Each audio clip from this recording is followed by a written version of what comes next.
sa vie n'aura été qu'une longue lutte.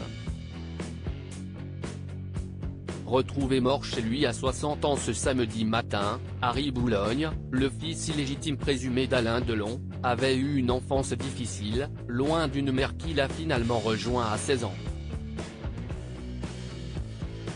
Une mère chanteuse d'un groupe de rock très connu et qu'il a initié à la drogue dure. S'il a longtemps cherché à faire reconnaître sa filiation par celui qu'il pensait être son père biologique Alain Delon, Harry Boulogne, dont le corps sans vie a été retrouvé cette nuit alors qu'il n'avait que 60 ans, a également mené un autre combat dans sa vie, celui de l'addiction à la drogue dure.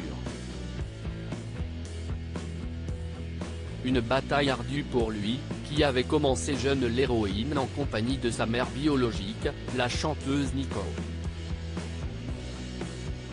Égérie d'Andy Warhol et membre du groupe culte The Velvet Underground, celle-ci était en effet une consommatrice assumée de nombreux produits illicites.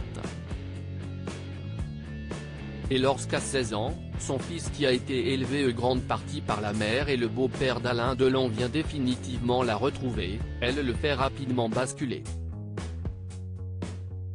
Tous les deux deviennent fusionnels et consomment ensemble jusqu'à la mort de la jeune femme en 1988 d'un accident de vélo. Une dizaine d'années de sa vie dont il ne gardait pas un mauvais souvenir, bien au contraire, pour moi, c'était une très bonne mère. Elle m'a tout donné. Même la drogue, je l'ai vécu à fond avec elle sans que ce soit un problème. De mes 16 ans jusqu'à la fin, nous avons partagé la drogue, la même seringue. C'était une manière d'être ensemble, assurait-il dans une interview au JDD il y a 5 ans.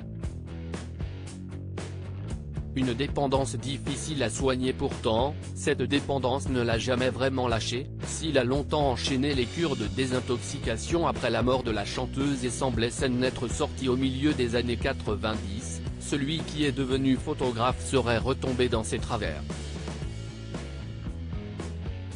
Ses voisins, interrogés par Le Parisien, parlent en effet d'un homme rongé par la toxicomanie avant son décès. Tous les jours, ici, c'était le balai des livreurs de stupes, aurait en effet témoigné l'une d'entre eux. La drogue qui a marqué sa vie, donc, qui est même peut-être responsable de sa mort, une autopsie est en cours actuellement. Mais qui n'a jamais changé l'image qu'Harry Boulogne avait de sa mère, qui l'a accompagné dans le monde entier. Jusqu'aux derniers instants de sa vie, elle était flamboyante. Elle n'était pas malsaine. Elle avait un humour fou, sec et acide, avec un grand sens de la dérision.